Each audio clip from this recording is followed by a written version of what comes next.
여러분 안녕하십니까, 김만음입니다. 일본이 반도체 핵심 소재 수출 규제에 이어서 전략물자 수출 우대국인 화이트리스트에서 우리나라를 제외하겠다는 방침을 시사했습니다. 문재인 대통령은 외교적인 해결을 촉구하면서도 일본 경제에 더 큰 피해가 갈 것이라는 강도 높은 메시지를 내놓으면서 한일 간 무역 갈등이 정면 충돌로 치닫는 양상입니다. 사태 장기화에 대비한 전략적 대응이 필요하다는 목소리가 제기되는데 전문가들과 함께 이번 사태 해법을 심도 있게 모색해 보겠습니다. 일본의 전례 없는 보복성 수출 규제 조치로 한일 관계가 최악으로 치닫고 있습니다. 우리 경제가 한 단계 높은 성장을 도모하는 시기에 우리 경제의 성장을 가로막고 나선 것이나 다름없습니다. 엄중한 대일 경고에 나선 문재인 대통령은 외교적 해결을 촉구했습니다. 과거사 문제에서 촉발된 한일 갈등이 경제와 안보로 확대되며 장기화될 조짐을 보이자 정부와 정치권은 대응책 마련에 부심하고 있습니다. 특히 여야는 일제히 일본의 경제 보복을 규탄하고 대통령과 5당 대표회동을 갖는 등 초당적 논의에 나섭니다. 한일 양자의 협의, 대미 외교전, WTO를 통한 문제 해결 등 다양한 외교적 해법과 함께 우리 기업의 피해를 최소화하고 하는 중장기 대응 방안을 준비하고 있습니다. 장단기 해법을 찾아나갈 민관 협력 대응 시스템을 조속히 구축해야 합니다. 정부와 경제계 그리고 정치권이 함께 참여하는 민관협력위원회 구성 등이 좋은 대안이 될 수 있습니다. 기업의 피해를 최소화하기 위한 조속한 대책 마련과 동시에 중장기적인 대응 전략의 수립, 아울러 미국의 중재와 국제 공조를 통한 외교적 대응책도 요구되는 상황인데 이번 주 토론당당에서 그 해법을 집중 모색해 봅니다. 오늘 토론에서 나와주신 분들을 소개해드리겠습니다. 인하대 국제통상학과 정인교 교수입니다. 어서 오십시오. 네, 안녕하세요. 정인교입니다. 경인사이버대 일본학과 오태영 교수입니다. 네, 반갑습니다. 한국산업연구원 산업통상연구본부 조철본부장입니다. 어서 오세요. 네, 안녕하십니까. 산업연구원 조철입니다. 한국개발연구원 경제전략연구부 송영관 연구위원입니다. 어서 오십시오. 네, 안녕하세요. 네, 송영관입니다. 네, 제가 앞서서 얘기를 했습니다만은 지금 한일 간 이런 갈등으로 우리 경제에 대한 어떤 파장일까 또 어떤 좀 문제가 생길까 우려감이 확산이 되고 있는데 최근 국면 어떻게 보고 계시는지 종합적인 상황에 대한 진단 들어보겠습니다. 먼저 정인교 교수님. 예, 일본은 세계 3위 경제 국가입니다. 그리고 우리나라와 마찬가지로 과거에는 가트, 지금은 WTO라는 이런 자유로운 국제 통상 환경을 바탕으로 해서 성장해 온 대표적인 국가가 수출 규제라는 조치를 꺼낸 거는 그거는 일본으로서는 사실 창피한 일이죠. 네. 그런데 또 한편으로 일본 말을 들어보면은 또 자기들도 그만큼 그 돈에 쌓인 게 있어서 그렇다라는 얘기고 해서 우리가 이 부분은 상당 부분은 뭐 외교적인 문제로 푸는 게 맞는 것 같은데 하여튼 국내에서는 조금 일본하고는 시각차가 달라서 좀 안타깝게 느껴집니다. 정 교수께서 뭔가 소통의 부족을 조금 얘기하시는 것 같은데. 그러네요. 네, 오태영 교수님은. 예, 뭐 다양한 언론을 통해서 여러 가지 보도들이 나오고 있는데 일단 우리 정부의 지금 그 대응 방법이라든지 좀 강력한 그런 조치를 취하겠다고 하는 부분들은 매우 적합해 보입니다. 제가 봤을 때는. 왜냐하면 아무래도 이 또 다른 경제 주체인 그 기업이나 이 가게에 실질적인 어떤 악영향이 미치는 것을 미연에 막아야 된다라는 정부의 아마 그런 입장도 분명히 있을 것이고요. 이게 또 시기가 사실은 이 한일 간의 그동안의 여러 가지 교류나 협력이 진행되어 온 상황에서 이 문제가 터지기 전까지 매우 한일 간의 어떤 그 과거사만 제외해 놓는다면은 매우 우호적인 관계를 가지고 있었거든요. 한국에서 일본으로 여행객이 2018년에 700만을 넘는 등 다양한 교류가 우호적으로 이루어지고 있는 상황인데 이게 일이 터졌다는 게 참 개인적으로 굉장히 안타깝다. 네. 그런 측면이 있습니다. 네, 조철본부장 어떻게 보십니까?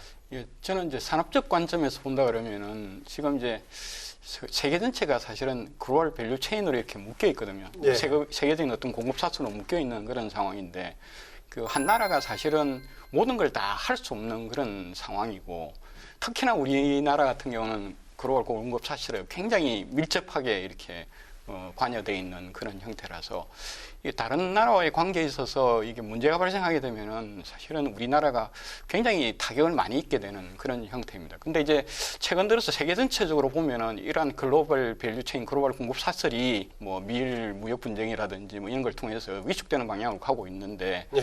과거에는 사실은 이런 부분이 자국 내의 어떤 수입을 규제하는 형태로 해서 자국 내에서 생산을 많이 하게끔 하는 형태로 이게 됐었는데 이게 이제 일본 같은 경우는 오히려 거꾸로 자기네들의 수출을 규제해서 예. 그러니까 우리나라의 어떤 밸류체인상 어떤 중요한 부분을 끊어버리는 단절시킴으로써 우리나라한테 타격을 주려고 하는 이제 그런 걸 썼다는 의미에서는 상당 부분 경제적으로 보면은 참 우리한테는 조금 그 아픈 부분이 아닌가 하는 생각이 들고 또 그런 걸 통해서 이제 일본 자체도 영향을 받는 부분이 있고 그래서 이걸 좀 전체적으로 그런 어떤 글로벌 밸류체인 차원에서 바라봐야 되는 측면들이 또 있다는 말씀을 드릴 수가 있겠습니다. 네, 송영관 연구위원께서는 어떻습니까? 네, 저는 두 가지 측면에서 좀 이게 상당히 우려되는 상황이라고 생각이 듭니다. 첫 번째는 이제 그 국제무역 질서에 관한 문제입니다.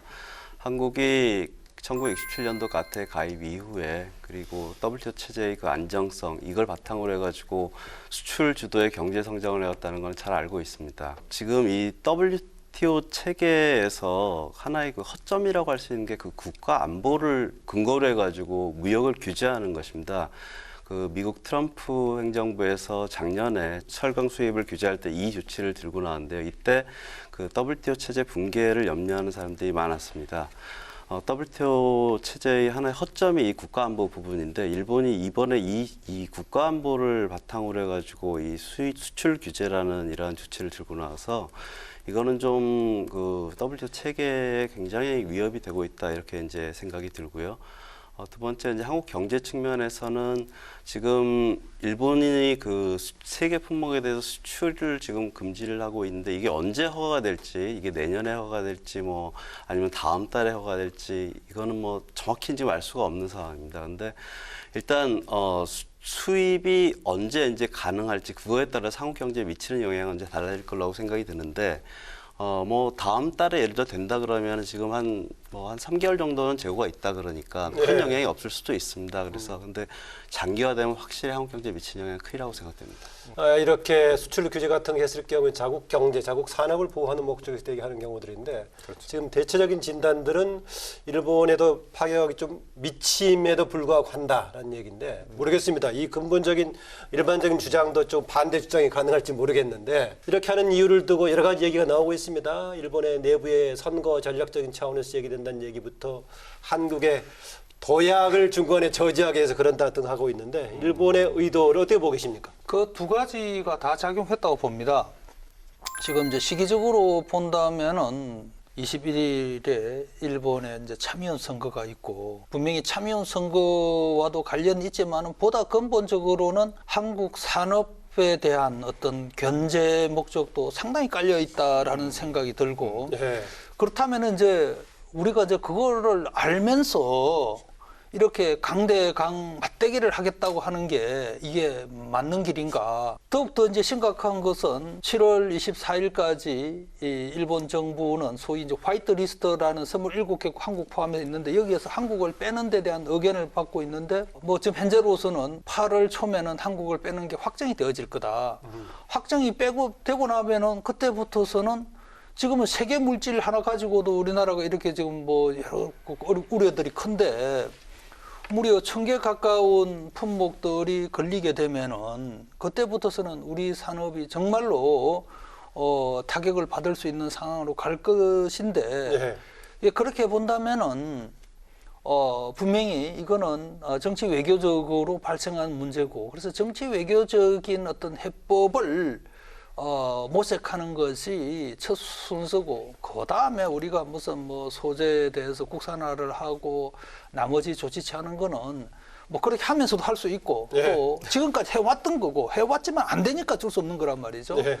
그런 차원에서 우리가 전략을 좀 바꿀 필요도 있다는 생각이 듭니다. 예, 그 정 교수님 말씀에 뭐 상당 부분 저도 이제 동의를 합니다. 다만 이제 이 참의원 선거를 일본의 노림수였다라는 측면에서는 조금 달리 보고 있는 게 아무래도 아니 이게 그 참여연 선거도 작용을 했고 보다 근본적으로는 한국 산업에 대한 견제 또 거기에다가 뭐 또 얘기가 있겠습니다만은 예, 그러니까 외교적인 강제징용 압박 수단. 관련 뭐 예. 그런 게 포함이 돼 있다라는 거죠. 예, 저도 이제 비슷한 얘기인데 일본이 잘 아시다시피 이제 그 90년대 들어와서부터 경기 침체가 지속되면서 뭐 잃어버린 20년, 예. 뭐 더 나가서 지금 잃어버린 30년 하면서 사실은 경기가 매우 안 좋았죠. 그런 장기간의 경기 침체를 겪으면서 중국의 부상을 또 눈앞에 두고 있었고 또 한국 경제가 또는 산업의 어떤 경쟁력이 점점 그 상승하는 그런 부분들을 지켜보면서 아무래도 뭔가 좀 다른 전략, 한국과 일본의 관계를 재정립하겠다라는 그런 배경이 아마 일본 쪽에는 깔려 있었던 게 아닌가. 그럼 일본의 의도대로 된다면 단기적으로는 일본이 부정적인 영향을 받더라도 장기적으로는 만약에 의도가 관철된다면 경제적인 관점에서도 일본에 도움이 된다는 판단이겠네요.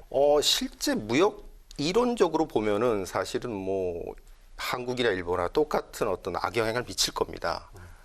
미치게 되겠지만은 일정 부분은 그런 정도의 감수를 하고 지금 강수를 두고 있는 게 아닌가 일본적인 측면에서는 그렇게 보고 저는 있고요. 조금 다른 관점에서 예, 예. 생각을 좀 해보면은 지금 저 산업 구조를 좀 보게 되면 일본 같은 경우는 지금 이미 그 최종재 제품은 자동차만 이제 뭐 남아 있는 셈이고 나머지 이제 가전 제품이나 뭐 그 휴대폰이나 이런 것들은 이미 이제 중국이나 한국에 넘겨주는 상황이고 그다음에 또 그 밑에 단에 보면은 이제 뭐 반도체 디스플레이 2차 전지 이런 부분들 이게 이제 한국이 이제 강세를 보이고 있는 부분인데 예. 그 일본이 이제 공급하고 있는 부분은 그 밑에 단에 있는 거기에 들어가는 소재 및 1차 소재, 장비 한국은 2차 소재가 그런 되겠군요, 것들을 그러면. 예. 한국은 이제 부품 개념이죠. 그것도 이제 대규모로 생산해서 공급하는 그런 부분들이고 일본은 굉장히 조그만한 그런 세계 시장 규모가 그렇게 크지 않는 그런 부분들인 예. 거거든요. 그래서 이걸 통해서 한국을 견제를 하더라도 한국은 그걸 맞아서 굉장히 아플 수는 있는데 일본한테는 별로 대응이 안 되는 부분입니다. 사실은. 그래서 이거는 어떤 견제용이라기보다는 이제 다른 목적이 제가 생각에는 더 강한 그래서 사실은 이 부분을 일본 경제 쪽에 뭐 기업이나 이런 쪽하고 긴밀하게 상의를 했다 그러면 쉽게 판단을 내리지 못했을 문제 있는 것 같은데 그런 부분들이 있어서 제가 보기에는 일본도 별로 그렇게 외교 안보라든가 역사가 관련된 전략일 거다. 제가 그렇게 보시군요. 그거는 확신할 수는 없지만은 산업 구조상으로 본다 그러면은 그래서 이제 지금 나오는 얘기가 오히려 한국을 그렇게 때리면은 오히려 중국이 더 그 이익을 볼 것이라는 얘기도 나오는 것이 사실은 그 일본한테는 도움이 안 될 뿐만 아니라 제가 보기에는 중장기적으로 보면은 굉장히 손해를 볼 수밖에 없는 그런 어떤 조그만한 부품 소재라는 부분들이 사실은 일본의 기업의 특징인 장기 지속적 거래의 어떤 신뢰 기반으로 해서 그게 공급이 되는 부분이었거든요. 그래서 세계 다른 나라 기업들도 일본 기업들하고 거래할 때는 그게 독점적으로 거래가 되더라도 안정적으로 공급이 가능할 것이라는 그 신뢰의 바탕하에 됐던 부분이었는데 이번 기회에 사실은 그런 부분들이 좀 많이 상실되는 형태로 돼서 앞으로 이제 다른 우리나라 기업들뿐만 아니라 다른 국가 기업들도 이걸 보면서 일본에 절대 의존해서는 안 되겠다는 그런 생각들을 하게끔 했기 때문에 제가 보기에는 경제적으로 보면 일본에 있어서는 굉장히 큰 타격적인 요소라고 할 수 있습니다. 저쪽 박사께서는 경제적인 관점에서 봤다면 결코 일본에게 도움이 되지 않는 그런 거였고 그렇기 때문에 일본의 경제기라든가 경제 전문가들하고 논의를 했더라면 이런 조치가 나올 수가 없을 거다라는 견해시네요. 네, 송 박사님은요. 예, 앞에 세 분께서 이제 말씀하셨듯이 이 경제적 합리성으로 보면 이해가 안 되는 조치죠. 서로 다 손해 보는 부분이니까요. 그래서 이거는 뭐 경제적 원인에서 했다고 보기엔 좀 어려울 것 같고, 그럼 이제 정치적 원인인데 뭐 사실 아베 수상이 그 초기에 그 얘기를 했습니다. 과거사 문제 때문에 이거 한다는 그 얘기를 이제 이미 했고 그 이후에 일본이 좀 말이 계속 바뀌었어요. 그랬죠. 북한 관련 얘기도 북한 관련 얘기도 하고 그래서. 그거는 다시 말해서 이제 이 조치가 그 좀 정당하지 않은 조치라는 그 부분에 대해서 일본 내에서 좀 인식이 있지 않나 이런 생각이 좀 들어요. 그러니까 좀 궁색하죠, 일본의 그 측면이요. 그래서 저는 이 부분에 대해서 이제 이거를 가장 좋은 거는 정 교수님 말씀하신 대로 외교적으로 해결하는 게 가장 좋죠. 근데 이제 중요한 거는 일본이 지금 외교적이란 말은 서로 뭔가 협상해서 타협한다는 얘기입니까? 근데 일본은 지금 요구하는 거는 뭐 18일까지 그 중재위 그거 설치 합의하라는 걸 좀 요구를 하고 있거든요. 근데 네. 그거는 우리로서는 사실 받아들이기 쉽지 네. 않은 안이거든요. 그러니까 일본이 그거 외에는 대답할 그 우리하고 대화를 좀 피하고 있는 상황에서 외교 안보적 해법이 과연 가능한가? 그 일본과 직접적 외교 안보적 해법이 지금은 좀 쉽지 않은 상황인 것 같습니다. 그래서 저는 WTO라든가 이렇게 좀 국제적인 관계를 이용을 해가지고 그런 외교적 노력이 중요할 것 같다는 생각이 듭니다. 그런데 외교적 노력을 해보지도 않고 가능한가라고 얘기할 수는 없는 것 같고요. 첫째는 지금 일본의 조치가 분명히 부당하다는 건 확실하고, 하지만 일본도 그런 그 국제사회의 눈총을 의식하면서도 소위 자기들이 갖고 있는 무기라고 할 수 있는 과학기술 혹은 뭐 이런 소재 산업을 가지고 한국에다가 압박을 했을 때는, 자, 어쨌든 그 어떤 과거사 문제에 대해서 일본은 할 말이 있다. 그 다음에 65년도에 그 합의문을 보면은 양국가 간의 과거사 문제에 관련해서 입장 충돌이 있을 때는 중재위로 가자라고 이렇게 협정문에 그렇게 돼 있단 말이죠. 네. 이제 그렇게 돼 그 절차대로 그 얘기를 하자고 그러는데, 우리는 그쪽이 통상을 우리한테 문제를 제기했다 손치더라도 우리 쪽에서는 통상 문제만 가지고 자꾸 얘기를 하면은 이쪽은 과거사라는 문제를 얘기를 하는데 이쪽은 통상 문제가 얘기하니까 서로 다른 백을 보고 고함을 지르는 게, 이게 서로가 뭐 이를테면은 대화할 의지가 있다라고 얘기할 수 있겠냐라는 생각이 들고, 더 문제는 지금 8월이면은 우리나라를 소위 이 특별 우대 국가, 화이트리스트 국가에서 빼버리고 나면은 그 다음부터서는 일본이 할 수 있는 어떤 카드가 훨씬 더 많아지는데, 현 시점에는 어쨌든 정부가 나서서 일본 정부가 한국을 화이트리스트에서 빼는 의견이 아무리 많이 들었더라도 그 의사 결정만큼은 당장 하지 않도록 그걸 좀 연기를 해달라고 일본에 제안을 하면서 일본이 대화를 할 만한 그런 의제를 우리가 내부적으로 개발해야 되는 거죠. 그러지 않고 대화를 하자고 하는 건 좀. 대화를 안 한 건 아니죠. 일본한테 뭐 대통령께서도 대화는 언제든지 열려 있다, 대화를 하자고 제의를 했고, 또 뭐 이번에 과장급 그 좀 대화가 좀 문제가 좀 됐었지만은 우리는 사실 그걸 좀 고위급으로 하려고 그랬는데 일본이 그거를 거부를 해가지고 그렇게 된 상황이었습니다. 네. 그러니까 기본적으로 일본이 방식에 있어서 문제 제기는 좀 오해인가요? 어떤 건가요? 너무 이렇게 뭐 이렇게 자석도 그러고 복장도 그랬다는 얘기는 뭐 상반된 얘기가 나오고 있어서. 뭐 그거는 뭐 조금 약간 지엽적인 문제 글쎄요. 같고요. 네. 감정 싸움인 부분 좀 있어 보이는 것 같고, 근데 그게 그렇게 뭐 크게 중요한 부분은 아니지 않나 이런 생각이 들고, 중요한 거는 이제 우리가 궁극적으로 해결하는데. 그 일본이 요구하는 거는 사실 명확하지 않습니까? 중재위 거기에 이제 들어오라는 건데, 그걸 우리가 받아들이지 못할 때 그럼 그 외에 어떤 외교적 해법이 있을까? 우리가 이걸 좀 고민을 해봐야 되는 상황인 것 같습니다. 예. 예, 그런 차원에서 양자 간의 해법이 다 좀 쉽지는 않을 것 같다, 이런 말씀을 드리는 겁니다. 문재인 대통령 그 수석보좌관 회의에서 했던 상황인식과 일본에 대한 경고 메시지, 상황에 대한 바람직한 방향으로 정리가 잘 됐다고 보십니까? 조철 박사님? 사실은 이제 일본이 타격을 더 많이 받을 것이라는 부분에 대해서는 저는 동의를 합니다. 그리고 예. 이제 그게 어떤 그런 산업 구조상 그럴 수밖에 없는 그런 부분들이고, 그리고 지금 이제 지금 세계 품목, 반도체 관련되는 세계 품목하고 화이트 리스트에 이제 배제됐을 때 전략 물자 부분에 있어서의 우리가 이제 절차가 복잡해지고 하는 이제 이런 어려운 부분들이 있는데, 이제 그렇게 되면은 사실은 뭐 전면적으로 공급을 안 하겠다는, 세계 품목에 대해서 공급을 안 하겠다는 얘기는 아니거든요. 네. 이제 일단 절차가 복잡해지고 불확실성이 좀 이제 늘어난다는 그런 개념들이고, 그 다음에 이제 또 그런 세계 품목들이 뭐 일본이 90% 공급을 한다 하더라도 전혀 그 대체선이 없는 것도 아니고, 사실은 이제 그게 단기적으로 이렇게 교체하기가 힘들다는 측면에서 뭐 단기적인 생산 차질이라든지 뭐 기타 등등 이렇게 되는데, 그게 사실은 오히려 중장기적으로 가게 되면은 우리보다는 일본한테 더 불리하게 돌아갈 수 있는 여지가 크다. 그러면은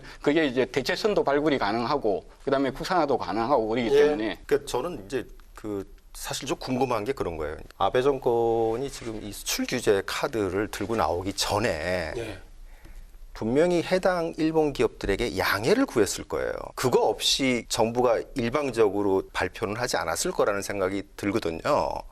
그렇지 않을까요? 사실 수출을 규제하는 거고 어떤 기업들이 수출을 하고 있는지도 다 파악이 됐을 거란 말입니다. 근데 그럼 그 해당 기업들이 정부가 그런 발표를 하는 것을 양해를 했겠죠. 그렇지 않았을까요? 그러니까 그런 측면이 저는 더 심각하다고 보는 거죠. 일본의 기업들이 오히려 지금 상황을 갖다가 인지하고 있었고 양해를 했다라는 측면이 사실은 일본 국내에서는 어떻게 보면 분위기를 반영시키는 그런 행동이 아닌가 싶은 거죠. 그러니까.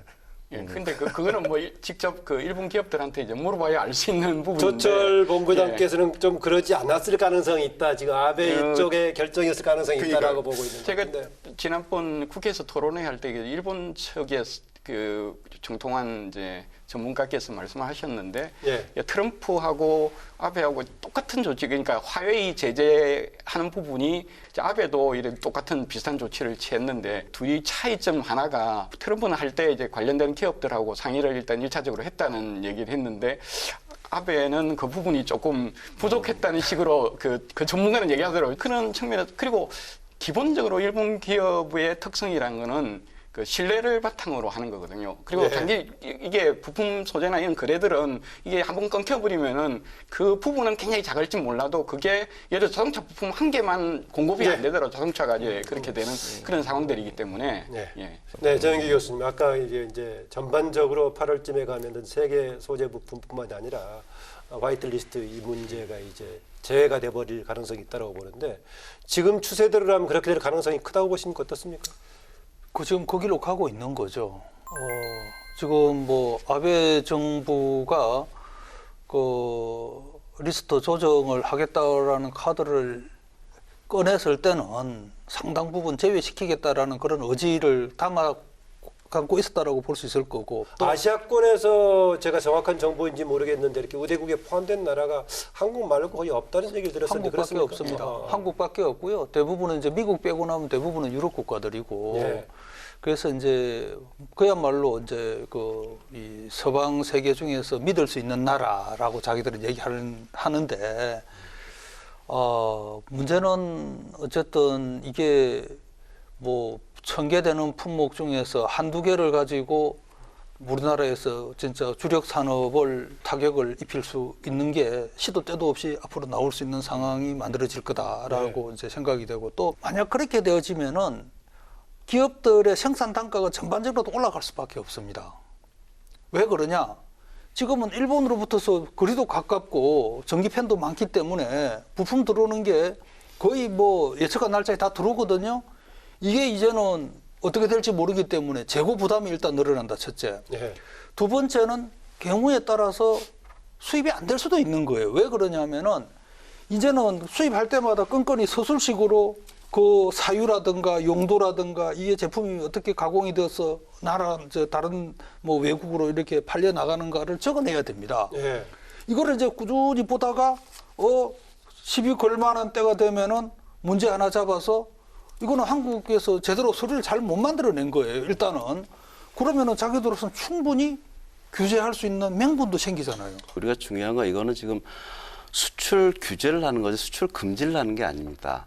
그리고 까다롭게 더 나가면 사실상 금지 효과에 가까울 수 있다라고 보시는 것 같은데. 근데 그 부분이 이제 만약에 그게 금지가 돼가지고 그러면 그게 정당한 조치, 금지가 정당한 조치라는 걸 일본이 입증을 해야 되는데 그걸 입증을 못한다면 일본은 그런 행동을 하기가 굉장히 어려운 상황입니다. 그러니까 우리 경제에 직접 영향을 미치기 위해서는 두 가지를 일단 생각해 봐야 되는데요.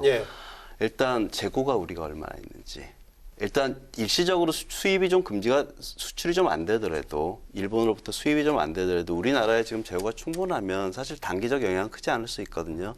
근데 지금 우리나라 지금 5월 산업 동향을 보면 재고율이 사상 최고입니다. IMF 이후에. 그러니까 지금 반도체가 특히 그 침체기입니다. 지금 경기가요. 그래서 재고율이 굉장히 높은데 그래서 지금 반도체 이쪽 업계에서는 뭐 90일 정도는 괜찮다 뭐 이런 얘기도 나오는 걸로 알고 있습니다. 근데 지금 일본 수출 규제는 일단 기본적으로 90일 내로 허가를 해주겠다는 그런 얘기고 통상적으로 한 달 정도 걸린다 그래요. 그러니까 우리가 이 조치가 부당하다는 국제적 여론이 있으면 사실 일본이 8월에 이거 수출을 재개할 수도 있는 부분입니다. 그렇게 되면 우리나라 경제에 대한 영향은 그렇게 크지 않을 가능성도 충분히 있습니다. 지체가 되더라도 재고가 있기 때문에 재고했으면 가능하고. 좀 그 버퍼가 있는 셈이죠. 우리 경제에 지금. 근데 너무 그 근시안적으로 본다라는 생각을 지울 수가 없습니다. 왜 그러냐면은 지금부터 뭐 이게 90일 뭐 이게 문제가 아니고 앞으로 그런 그 화이트 리스트 국가에서 한국을 빼고 나서는 그렇게 일본이 자기들이 분명히 뭐 수출 금지는 못할 거라고 그랬지만은 분명히 지금 이 사람들은 합리적으로 금지할 수 있는 통관을 시키지 않을 수 있는 논거를 만들어 나가는 프로세스에 있는 거예요. 왜냐하면 서류를 내라고 그랬는데 한국 기업이 우리가 필요로 하는 정보를 또 우리가 보니까 의혹이 있어 보인다. 지금까지는 그렇게 할 수가 없어. 왜냐하면 3년에 한 번만 서류를 냈으면 되는데 이제는 수입할 때마다 내고 그때마다 트집을 잡을 수 있단 말이죠. 그래서 지금 앞으로 뭐 3개월 이후를 이거는 그닥 문제가 안 될 수가 있어. 그러나 그 이유를 보자고. 일본이 한국 산업 생태계를 흔들라고 마음을 먹고 지금 달라들고 있는데 여기에서 우리가 지금 뭐 일본인 의도를 그렇게 우리 편의대로만 생각하고 우리가 대책을 강구하는 거는 이거는 좀 우려스럽다 봅니다. 저는 지금 말씀하시는 거 들으면서 저도 이게 실제 수출 금지로 갈 건가는 좀 조심스럽게 봐야 된다라는 측면이 있습니다. 저는 앞서서 말씀드렸듯이 우리가 가지고 있는 재고량도 문제지만 더 문제는 일본 측에서 입장을 보면은 그러니까 디스플레이 핵심 소재 3개를 수출하고 있는 일본 기업들이 얼마나 버틸 수 있느냐도 굉장히 중요하거든요. 그렇지 않겠습니까? 그 수출을 지금 어느 정도 의존을 하고 있는지 모르겠어요. 한국 수출을 전체 생산량 중에. 근데 이제 그런 부분들을 수출을 못하게 된다. 네. 그랬을 때 그 기업들이 받을 영향 이런 것들도 일본 정부가 간과할 수 없는 부분이거든요. 네. 이게 이제 우리나라 이제 만약 화이트리스트에 제외가 되면은 1,100여 개의 품목으로 확대가 되는데 그 가능성과 더불어서 우리 경제에 미칠 영향을 지금 얘기하고 있는 겁니다. 예, 그래서 이제 그 1,100개라고 1,114개인가 뭐 전략물자 리스트가 있는데 예, 그게 이제 사실은 뭐 다 우리한테 크게 영향을 미치는 품목이 아닐 수도 있거든요. 그러니까 이제 뭐 예를 들어서 그게 이제 일본이 절대적으로 공급을 많이 한 뭐 80% 이상 그 공급을 하는 품목이고 그다음에 이제 우리 개수로 보면은 실제로는 제한적이겠네요. 제한적일 수밖에 없는 그런 부분들이고 그다음에 이제 앞서 여러분들이 얘기했지만은 이제 아주 뭐 극단적인 경우하고 아주 그냥 그 문제가 없는 경우가 다 발생할 수 있는 여지들이 있는 거죠, 사실은. 그러니까 이제 지금 일본이 이런 식으로 이런 카드를 꺼내는 거는 정인고 박사님 말씀대로 사실은 그걸 이제 어쨌든 무기로 활용하고자 하는 의도가 있다는 측면에서는 이제 우리 기업들이나 우리 산업으로 봐가지고는 이제 불안 요소로 작용할 수밖에 없는 거죠. 없는 거고. 근데 이제 그걸 그렇게 쉽게 이제 꺼내지 못하는 측면은 그 해당되는 기업이나 해당되는 일본 산업에 있어서의 어떤 영향이나 이런 것들을 간과할 수 없는 부분이고 사실은 이제 서류 절차나 이런 부분들에 대해서 말씀을 하셨지만은 사실은 수출하는 주체는 사실 우리나라 업체가 아니고 그 일본 업체거든요. 그러면 그 부담이나 이런 부분들은 사실은 일본 업체가 져야 되는 부분이기 때문에 사실은 그런 부분에 있어서 일본 업체의 생각은 가능하면은 한국의 수출을 잘 해결됐으면 좋겠다. 하고 싶어 하는 게 이제 일본 업체의 생각이기 때문에 딱 통계만 보면은 지금 현재 3개 품목 리지스트 그다음에 이제 불화가스, 불소가스인가요? 그거에다가 그다음에 폴리 이미드라고 뭐 다 저도 처음 들어보는 제일 쉬운 단어가 뭐 가스, 에칭가스 정도 그 정도인데요. 단어가 좀 어렵습니다. 그런데 이제 2개는 반도체고 하나는 이제 그 핸드폰에 들어가는 이제 그건데 디스플레이가 이 3개를 다 합치면은 일본이 한국으로 수출하는 게 한 5억 달러 가까이 되고요. 우리가 수출하는 반도체만 하더라도 거의 1,000억 달러 되거든요. 문제는 이제 이 에칭가스 요거 하나만 일본이 어쨌든 수출을 안 해도 우리가 상당히 그 타격을 받는다라고 돼 있는데 에칭가스 수출액이 얼마냐면 우리 6천만 달러 좀 돼요. 1억도 안 되는 겁니다. 물론 뭐 1억 안 되는 것도 일본으로서야 기업이 수출하고 싶겠지만은 그러니까 이게 일본도 물론 손해를 보지만은 우리는 예를 들어 지금 전기차에 들어가는 또 뭐 핵심 부분 많이 필요 없습니다. 한두 개만 하나만 딱 건드려도 전체 프로세서가 이게 중단이 될 수 있기 때문에 생산 그 과정이 그런 면에 있어서 뭐 어느 나라가 누가 더 피해를 보고 할 그거는 뭐 또 봐야 되겠지만 그렇게 긴밀하게 이렇게 이루어졌던 협력 관계를 가급적이면은 정치 외교적으로 해서 계속 유지될 수 있도록 해줘야지. 예. 이걸 이해관계를 따져서 그렇게 할 일은 아니다라는 생각이 듭니다. 지금 문제가 사실 그런 거 아니겠어요? 이게 한일 간의 국가 간 신뢰가 무너진 거지 기업 간 신뢰가 무너진 게 아니라는 거죠. 그 삼성과 거래하는 일본 기업과 삼성의 관계가 무너진 게 아니다라는 거죠. 예. 그런 측면에서 보면은 굉장히 큰 타격을 일본도 받고 있다. 받을 수밖에 없는 구조다. 예, 그 화이트리스트 지금 제외하겠다는 일본의 그 시사하는 것 관련해 가지고 일본 측에서 강경 입장 쪽에서는 우대를 제외하는 것인데 무슨 시비를 거느냐라고 얘기하기도 하는데 우리 입장에는 그 주장에 대해서 여러 가지 반박을 개진하겠다라는 것인데 어떤 논거가 나올 거라고 보십니까? 우리 입장에서요. 예. 일단 분명한 거는 실제로 이제 수출 감소가 이루어지지 않았다. 행정적으로 좀 복잡한 상황이 됐다. 네. 그것만 가지고 우리가 제소하기는 쉽지 않을 겁니다. 분명히 수출 감소가 이루어졌고 우리 산업에 타격이 있어줘야 됩니다. 실질적 타격이 있어줘야지 네. 그게 WTO 제소의 요건이 될 거고요. 근데 실제로 타격이 있어졌다 그러면은 일본 조치는 일단은 그 무역 규제 부분이 그게 그 차별적으로 진행이 되면 안 됩니다. 근데 이제 일본은 분명히 그런 얘기를 할 겁니다. 이건 우리가 줬다가 그걸 뺏은 계속 거니까 얘기하고 이건 있죠. 차별이 우대에 아니다. 특혜를 줬던 것을 이렇게 지금 원상시키는 것이다. 하지만 그럼에도 불구하고 분명히 우리가 기존에 받던 혜택을 특별한 이유 없이 정당한 이유 없이 받지 못한다면은 이거는 차별적 조치로 인정될 여지가 충분히 크다고 생각합니다. 그리고 WTO의 가장 기본적 그 원칙이 최애국 원칙입니다. 모든 나라에 동등한 권한을 줘야 된다는 얘기거든요. 근데 이렇게 이렇게 차별적 조치는 WTO의 기본 원칙에 어긋나는 거기 때문에 저는 뭐 이 부분에 대해서는 우리가 논리를 잘 준비한다면 충분히 승산이 있다고 생각합니다. 예. 자, 우리도 WTO에서 어쨌든 일본을 잘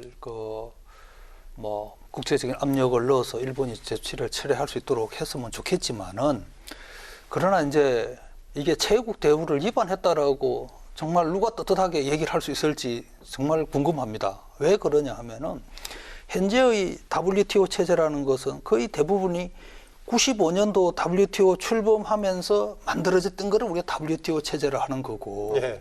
그다음에 최애국 대우라고 하셨지만은 전 세계가 164개 최애국 대우는 개별 국가가 아닙니까? 아니면 전체적인 일반적인 협정입니까? 그러니까 잠깐 말씀드리면요. 164개 국가 중에서 지금 현재 27개 국가한테 절차상 편의를 주고 있는데 네. 나머지 나라들은 그러면 뭡니까? 그러니까 이것도 우리나라를 2004년도에 그 소위 이제 화이트리스트 국가로 편입을 시켰어요. 그럼 그렇게 된 배경은 뭐냐 하면은 98년도에 김대중 대통령하고 일본 오부치 수상하고 그때 이제 앞으로 미래를 생각해서 우리가 하여튼 양국이 잘 지내보자라는 그 사업의 사실 연장선상으로 봐야 될 겁니다.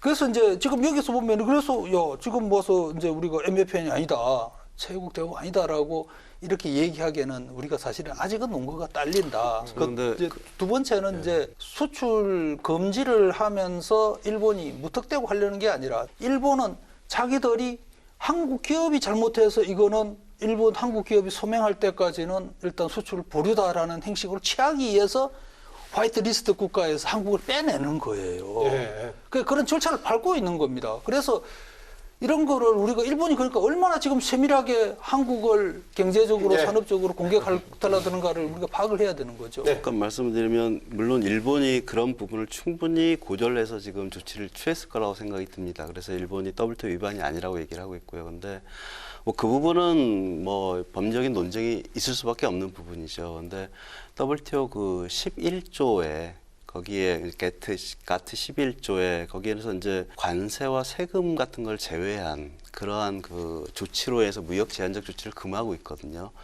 여기에도 위의 요지가 있고 그다음에 이런 무역 행정적 절차를 통해 가지고 차별적으로 하는 걸 금하고 있습니다. 그래서 가트 10조에 그 조항이 있습니다. 여기에도 위반 사항이 있습니다. 그러니까 우리가 뭐 물론 일본이 그냥 딱 이건 위반이다 이렇게까지 얘기는 못 하겠지만 우리가 논리를 잘 준비하면은 일본의 논리는 충분히 극복할 수 있다 저는 이렇게 생각합니다. 전략 물자를 일본이 잘못 이제 건드리긴 했는데 어쨌든 이제 일본에서는 지금 뭐 우리한테 이제 유리한 조항도 있지만은 또 가트 21조에 가면은 안보적으로 우리가 문제가 있다고 생각해서 조치를 취한다라고 했을 때는 어느 국가든지 그렇게 할 수 있도록 허용을 하고 있거든요. 근데 거기서 더욱더 우리가 이제 명심해야 될 게, 그럼 우리가 일본한테 아니 한국에 대한 수출 규제하고 안보하고 무슨 관계 있어? 선거를 내봐. 이렇게 물을 수가 없는 구조입니다. 그것은 조치를 취하는 국가가 우리가 이렇게 생각했어 하면 끝이에요. 그래서 우리 정부가 거기에 이제 대해서 국제기구라든가 삼국 관련해서 한번 따져보자라고 제안을 했었죠. 예. 제가 하나만 좀 더 말씀을 드리면은, 네, 간단하게 일본의 그 히토류 그 규제, 그 WTO에서 일본 중국이 패소를 하지 관련, 않았습니까? 일본이 제소를 했고요. 그때 중국이 왜 졌냐 하면은 중국은 환경 보호를, 자원과 환경 보호를 근거로 들었는데, 중국이 든 근거가 입증되기가 힘들다. 이게 패소 원인입니다. 그러니까 일본의 이런 조치가 국가 안보에서 입증을 일본이 해야 된다. 일본이 해야 된다라고 예, 하는 그걸 얘기고. 말씀드리겠습니다. 관련 얘기 뭐 조철 좀 그 듣겠습니다. 사실은 뭐 WTO로 가게 된다든지 이제 어떤 그런 국제 분쟁기구에 가서 그 논의를 통해서 이제 해결하는 부분은 사실 시간이 걸리는 문제잖아요. 근데 사실 지금 이 조치로 인해서 어떻게 보면은 피해를 입는 부분은 이제 단기적인 부분일 수가 있는 측면들이 강하거든요. 근데 이제 제가 생각할 때는 그런 논의를 국제사회에 그 레이즈를 하는 거는 그 제가 보기에는 거기서 뭐 승소하고 패소하고 이 문제가 아니라 국제사회에 이제 과도기적인 해법은 아니다라고 보시군요. 일본의 어떤 부당함을 계속 알리고 일본이 이런 조치를 통해서 세계적인 공급 사슬을 끊는 조치를 할 수 있다는 걸 세계 다른 국가에도 보여주면서 어떻게 보면은 그 일본이 그런 조치들을 취하는 부분에 대해서 우리가 좀 공조를 취한다는 측면에서는 나름대로 좀 그 계속적으로 국제적으로 그 이슈화를 하는 게 제 생각에는 좋을 것 같아요. 그러니까 그 자체의 직접적인 조치에 따른 효과는 상당히 중장기적이지만은 국제 여론이라든가 환기시키는 굉장히 중요한 제목이 될 거라는 거였습니다. 조철 그 본부장님, 아까 우리 그 송 박사께서 기업에 따라 다르겠지만은 뭐 90일 정도의 여러 가지 지금 재고품이 있기 때문에 과도기 어려움을 극복할 수 있는 버퍼링 역할을 할 거다라고 얘기했는데요. 일단 우리 정부에서는 수입선 다변화라든가 또 우리 국산화 얘기했단 말이죠. 이거 현실적으로 현실화될 가능성이 있습니까? 어떻습니까?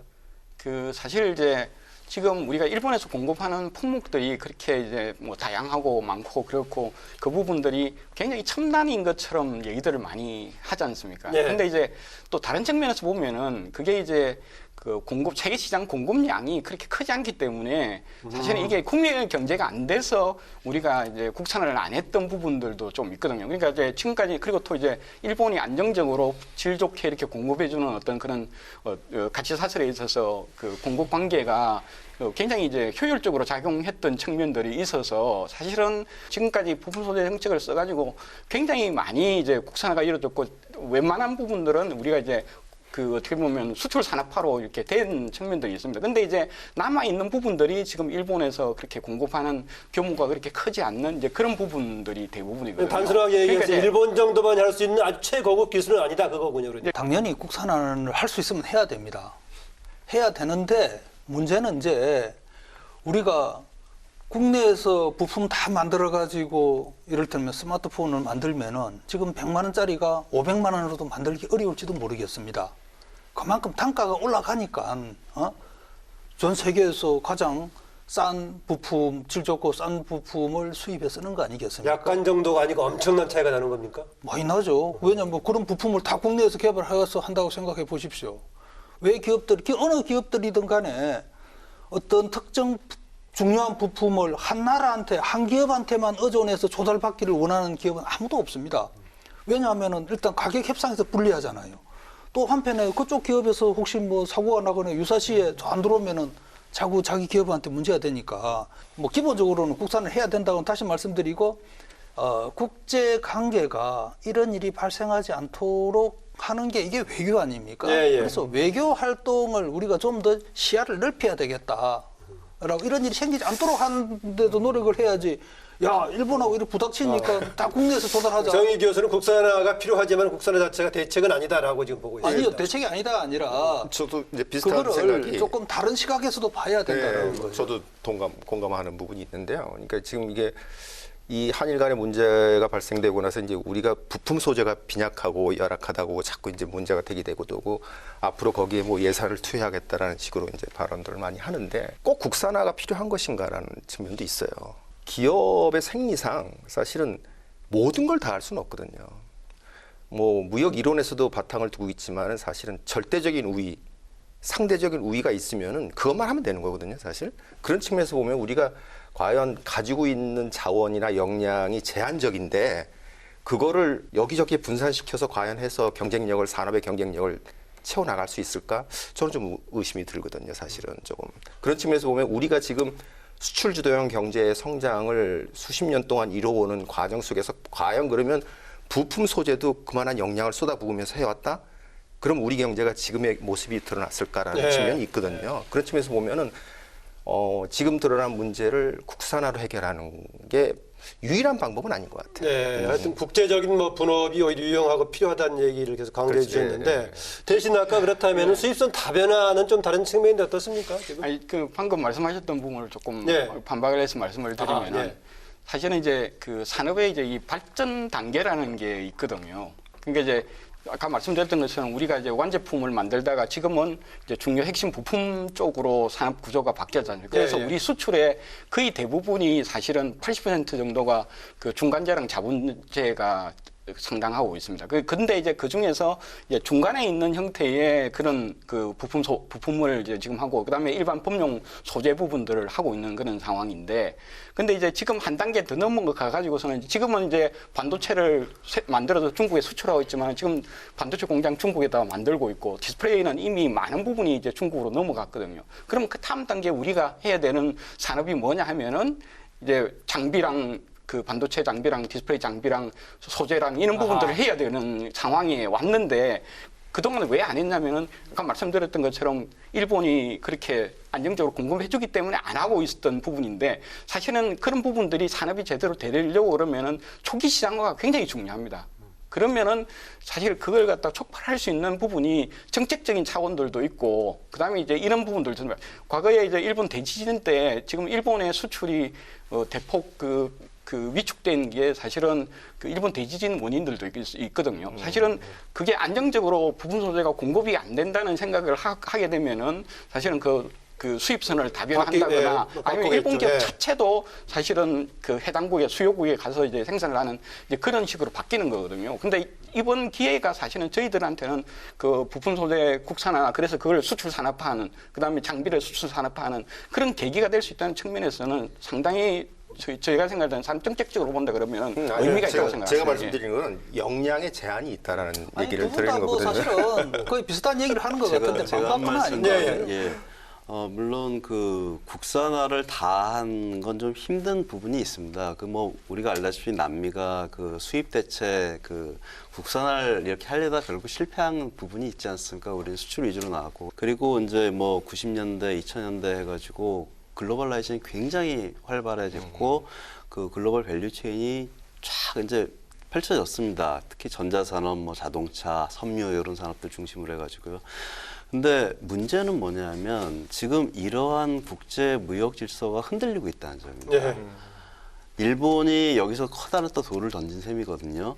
그래서 앞으로 우리가 이렇게 예상하는 그 세계는 이렇게 안정된 무역 질서가 있는 세계가 아니라 지금 굉장히 불확실성이 커진 무역 질서에 이제 우리가 예상을 할 때 핵심 부분에 대해서는 그 부분에 대해서는 국산화 부분을 진지하게 좀 생각을 해야 되지 않나. 그러니까 비용보다는 안정된 생산 쪽으로 좀 더 가야 되지 않나 그런 생각이 듭니다. 말씀하신 대로 지금 최근의 사안이 아니라고 하더라도 우리의 그 산업 발전 단계상 여기 이 부분에 주목해야 된다는 얘기 아까 조철 본부장 얘기도 상당히 주목해 볼 만한 것 같은데요. 오늘 또 시간에 제약이 있기 때문에 여러 가지 지금 얘기가 아까 외교 전략도 나왔었는데요. 네 분께서는 당장 현실적으로 효과를 발휘할 수 있는 가장 우선적인 정부의 대책 어떤 것을 꼽고 계시는지요? 먼저 정의규 교수님. 이제 우리 정부가 일본에서 이제 뭐 중재위 가자고 그러니까 이제 소위 이제 1+1 일본 기업하고 한국 기업이 기금을 조성해서 그 우리 강제징용 피해자들한테 보상하는 안을 냈는데 이제 일본이 거부를 했어요. 근데 이것을 조금은 더 진전을 시킬 필요가 있다. 그래서 1+1 플러스 알파 뭐 이런 얘기들 나오는데 어쨌든 일본은 그 일본 기업에 대한 부담을 줄이고 싶을 거고 우리는 또 우리 국민들의 그 어떤 그 일본에 대한 어떤 감정을 고려를 할 수밖에 없지만은 어쨌든 1+1 플러스 알파안을 좀 더 정교하게 만들어서 일본과 진정성 있게 대화를 함으로써 이런 양국 관계가 악화되는 것도 피하면서 우리 기업들의 생산 활동의 차질이 좀 줄어들도록 해야 된다고 봅니다. 협상을 통해서 해결해야 된다. 파장을 줄여야 된다. 당장 필요한 우선적인 대책을 그걸로 보시네요. 저는 이 과거사 문제하고 이거는 좀 분리시키는 게 맞지 않을까 생각이 듭니다. 통상은 통상의 논리로 풀어야지 일본이 자꾸 그걸 연결시키려고 그러는데 우리는 이걸 좀 분리시키는 게 좋지 않을까 그런 생각이 들고요. 그래서 저는 일단 그런데 징용 관련 문제는 과거사하고도 같이 맞물린 문제 상당히 애매한 부분 아니에요? 그래서 징용 부분은 일본이 그러니까 그런 문제를 갖고 지금 통상을 끌어들이는 거는 일본이 잘못된 행동입니다. 그래서 여기서 우리가 그대로 대응하기보다 이건 잘못된 행동이니까 이거는 하고 우리는 그 투 트랙으로 해가지고 통상 부분은 통상 나름대로 대응을 하고 과거사 부분은 과거사 나름대로 대응하는 게 좋지 않나 이런 생각이 듭니다. 네. 저는 이제 뭐 어떤 경제적인 차원에서 우리 기업들한테 이제 피해가 최소화될 수 있는 방안으로 예. 1차적으로는 그 아까 말씀드린 것처럼 수출하는 주체는 일본 기업이거든요. 사실 일본 기업은 한국과 어떤 그런 신뢰관계를 유지하고 싶어하는 게 일본 기업의 마음이라 그런다 그러면 우리가 사실은 우리 기업이나 우리 국민들 입장에서 보면은 일본 기업에 대한 어떤 적의감을 나타낼 필요는 없는 거고 일본 기업이랑 잘 협력해서 가능하면은 이제 그런 공급 차질이 안 생기도록 이제 조치를 취하는 방향을 하고 또 다른 측면에서는 어쨌든 뭐 지금도 국내 기업이 뭐 생산하는 기업이 있는데 뭐 어떤 애로 때문에 생산 차질이 있는 기업들도 있고 뭐 그다음에 또 해외에서 수입하려고 하는 부분들에 있어서도 뭐 여러 가지 조치가 필요한 부분들이 있고 그래서 그런 어떤 대체할 수 있는 대체선에 대한 부분들도 개척하는 데서 정부 차원에서 좀 적극적으로 또 협력을 하는 필요성이 있고 나머지 이제 마지막으로 아까 전에 계속 우리가 얘기했던 어떤 국산화 부분들도 예.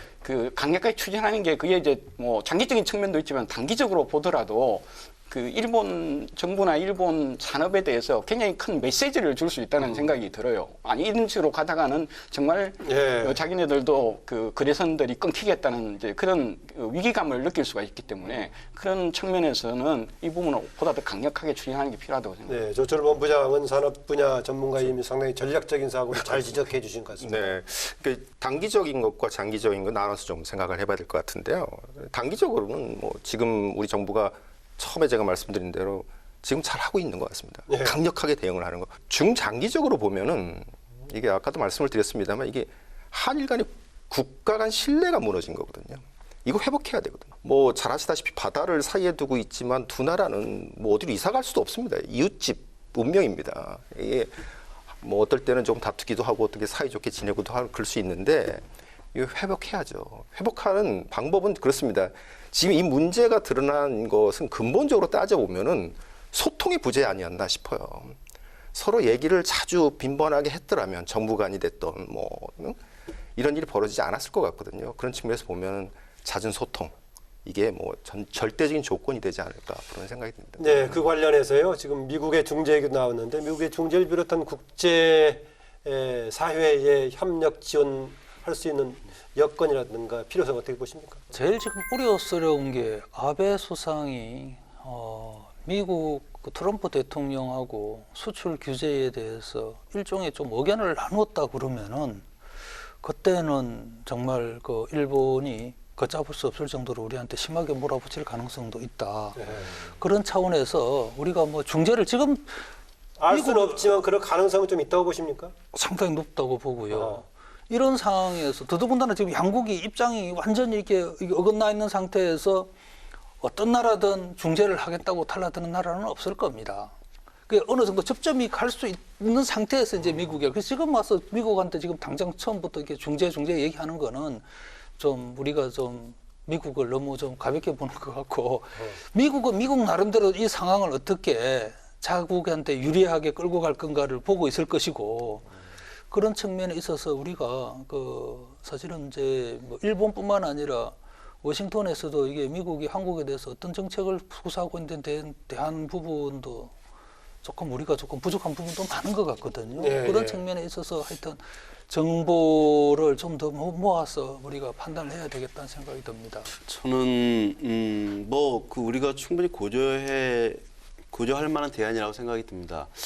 미국 입장에서는 사실 트럼프 입장에서 좀 뻘쭘하리라고 생각이 들어요. 뉴욕타임즈에서 그 아베 정부 이번 조치에 대해서 참 트럼프한테 못된 짓 배워가지고 똑같이 한다 이런 기사가 났거든요. 예. 그러니까 그리고 미국 의회에서 지금 트럼프 행정부가 그 무역확장법 232조 국가안보 조항을 너무 남용한다. 그래서 이거를 좀 제어를 해야겠다. 이런 그 법안이 지금 논의가 되고 있습니다. 그러니까 미국 내에서 이제 그런 문제가 있어요. 근데 그럼에도 불구하고 지금 미국하고 일본은 FTA를 양자간 FTA 시작을 앞두고 있습니다. 그게 이제 참의원 선거 이후에 이제 시작이 될 건데요. 정 교수님께서 말씀하신 대로 정말 이 부분이 만약에 서로 합의가 됐다 그러면 저는 그게 그래서 이번에 이렇게 미국을 간 게 더 중요하다고 생각이 드는 게 만약에 미국이 일본의 입장을 좀 들어주면서 그럼 우리한테는 이거를 좀 더 줘라. 이렇게 미국 입장에서는 충분히 할 수도 있는 부분이거든요. 근데 우리가 그럼 이걸 먼저 국제사회에 알리고 미국하고도 협의라고 하면서 미국이 이러한 카드를 쓰지 못하도록 한 거 그게 결론이 어떻게 됐을지 모르지만은 그런 예방적 측면에서는 이번에 미국에 간 게 의미가 있다고 생각이 듭니다. 제 생각에는 이제 이게 미중 분쟁하고도 조금 연관시켜서 생각해 본다 그러면은 지금 어쨌든 뭐 그 다른 분야에서도 사실은 미국이 조금씩 양보하는 측면이 미중 분쟁에 있어서 어떤 전선을 중국 쪽에 집중하기 위한 측면들이 좀 강하게 우군을 또 끌어들이려는 있거든요. 것도 그래서 있고요. 사실은 이런 상황에서 그 아까 경제적으로도 뭐 한국과 일본 사이에 문제가 발생하게 되면은 미국도 상당히 영향을 받는 부분이고 그 부분이 중국하고도 관련성이 좀 있고 그래서 그런 차원에서 본다면 그 미국 자체가 경제적인 측면으로 본다 그러더라도 수수관관하지는 않을 수 있고 어쨌든 그 뭐 어느 편을 들지는 잘 모르겠지만은 빨리 이제 이런 어떤 마찰 관계에서 벗어나게끔 하는 게 미국으로서는 좀 바람이 아닐까 하는 생각을 좀 합니다. 네, 이게 또 이제 우리나라에서 정부의 공식적인 역할, 또 정치권의 입장, 또 일반 민간 단체, 또 시민의 입장 차원이 다를 수가 있을 것인데 민간 영역에서는 불매운동, 심지어는 관광도 지금 하지 말자, 노라는 용어까지 쓰는 이런 상황인데 이런 상황을 어떻게 봐야 되겠습니까, 정인교 교수님? 뭐 국민들 감정이니까 뭐 그거를 뭐 억지로 하라 말라 할 수 없는 거고 뭐 자발적인 거라면 어떡하겠어요. 그 자발적인 건데. 그런데 이제 이거는 유념을 할 필요가 있다는 생각이 듭니다. 우리가 이제 그런 불매 운동이 생기면은 일본도 그럴 거다. 일본에서 그렇게 그런 환경이 만들어지면은 아베 수상은 정치적으로 활용할 수 있는 카드가 더욱더 많아진다. 이제 그런 것도 좀 생각을 하면서 우리가 우리 국내에서 뭐 그런 활동을 검토를 해야 되지 않나 싶습니다. 그 통계를 보니까 그 우리가 유사이례로 부품 소재나 자본재는 일본으로부터 이제 수입을 많이 해서 엄청난 적자를 거두고 있었는데 소비재는 사실은 우리가 흑자를 그동안 계속 거두어 왔었거든요. 근데 보니까 작년부터 일본으로부터 소비재조차도 이제 적자로 돌아왔습니다. 물론 이제 그 일본 차 판매가 이제 좀 많이 늘어나면서 이제 그런 효과들도 좀 있는데 그 다음에 이제 그 서비스 수지 같은 경우도 특히 이제 여행 수지 같은 경우를 보면은 2012년까지는 우리가 엄청난 흑자를 거뒀던 부분이 사실은 여행 수지 부분이었는데 2013년부터 보면은 우리가 그 여행에 있어서 또 엄청난 적자를 지금 하는 그런 형태로 변했어요. 그러니까 아까 말씀하셨던 그 일본의 한국에 대한 어떤 감정이나 이런 부분 한국 상품이나 또 뭐 여행이나 이런 부분에 있어서는 이미 일본은 2012년 이전부터 그 한국에 대해서는 일본 국민들이 좀 자제하는 그런 분위기였는데 사실은 우리는 좀 그런 식으로 된 측면들이 어떻게 보면 이렇게 되지 않았나 생각이 듭니다. 지금 갈등이 심해지는 거는 양권 다 바람직하지 않은 건 확실합니다. 근데 지금 일본에서 그 혐한 부분에 대해서 우리가 이제 좀 간과하는 부분이 있는데 전 그 통계를 보고 놀랐습니다. 그 서베이를 했는데 70% 이상이 한국에 대해서 우호적이지 않다는. 그게 지금 일본에 그리고 뭐 산케 이쪽 조사로 78% 뭐 이렇게 하고 혐한의 분위기가 굉장히 큰 것 같아요. 이런 부분은 우리가 빨리 극복을 해야 되는 부분인 것 같습니다. 예. 그래서 그 우리가 90년대 일본 그 문화 개방을 하지 않았습니까? 서로 이런 문화 교류라든가 이런 측면을 해가지고 서로 빨리 이런 갈등을 완화해야지 이게 계속 커져가다가는 굉장히 위험한 상황 될 수 있다 이런 생각이 예. 듭니다. 뭐 여러 가지를 논의해야 될 사항이 굉장히 많은 것 같은데 또 오늘은 또 시간 제약대에서 여러 가지 얘기가 나오긴 했습니다. 여기서 마무리할 것 같습니다. 예, 저는 이제 이번 기회가 사실은 이제 우리 국민들이 그리고 이제 정치권이나 이런 데서 산업에 관심을 갖는 좋은 기회가 됐다는 생각을 하고 있습니다. 예. 그리고 특히나 이제 그 핵심 부품 소재라든지 장비라든지 이런 부분들에 국산화에 관련된 그리고 혹은 이제 그 수출 산업화에 관련된 이런 부분들에 대해서 지금까지도 강조를 해왔지만 이제 본격적으로 더 관심을 가지고 추진할 수 있는 계기가 되지 않았냐. 그래서 이번 사태로 인해서 일회성으로 뭐 예. 하는 게 아니라 좀 꾸준히 관심을 가지고 이런 부분들은 추진을 해 나갔으면 좋겠다. 그리고 뭐 국회 차원에서도 이 부분에 대해서 적극적인 어떤 지원이나 이런 것들이 필요하다고 생각합니다. 네, 오태훈 교수님. 예, 저는 지금 말씀하신 대로 이번 일을 계기로 해서 산업에 관심을 가지게 됐다는 것도 매우 중요한 포인트인데 더 나아가서 한일 간에 얼마만큼 경제 산업적으로 엮여 있는지를 깨닫게 해주는 좋은 사례가 아니었나라는 생각도 좋은 사례는 좀 그렇습니다. 어쨌든 유용하지 않았나 그런 측면에서는 다만 이제 앞으로 이제 이게 다시 일어나지 않도록 해야 되는 재발 방지라는 측면도 있지 않습니까? 예. 예, 그런 측면에서 보면은 서로 너무 모르기 때문에 일어나는 일 같아요. 예. 그래서 한국에서는 조금 서둘러서라도 저는 이 일본 관련된 이 경제 산업과 관련된 이 연구 인력이 그동안 굉장히 줄어들었고 실제 뭐 정부 관료들 측면에서 보더라도 일본을 담당하고 하는 사람들도 많이 축소된 걸로 알고 있습니다. 예, 그런 측면을 빨리 회복을 해야 된다. 그래서 일본을 알기 위해서 연구하고 노력하는 것들이 앞으로 이런 일이 조금이라도 예. 좀 덜 발생되는데 도움이 되지 않을까 그런 생각이 네, 송영감 연구위원님.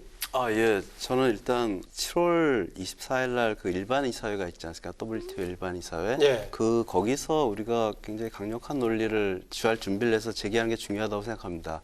일본 지금 조치는 아직 그 수출 금지까지 돼 있는 건 아니기 때문에 거기서 잘 대응을 하면은 8월에 뭐 수출이 재개가 될 수도 있고요.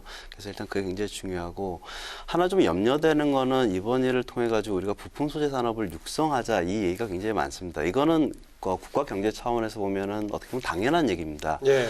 근데 두 가지를 조심을 해야 되는데 첫 번째는 WTO 보조금 협정 부분입니다. 그 미중 무역 갈등의 원인이 그 중국 제조 2025 때문에 그게 큰 원인이 되지 않았습니까? 우리가 정부 주도로 소재 부품 산업을 육성을 한다면 이거는 나중에는 큰 갈등이 조심스럽게 해야 됩니다. 된다라는 그래서 얘기네요. 네. 뭐 R&D라든가 조심해야 되고 그다음에 두 번째는 소재 부품 산업 육성은 20년이 넘은 얘기입니다, 이미.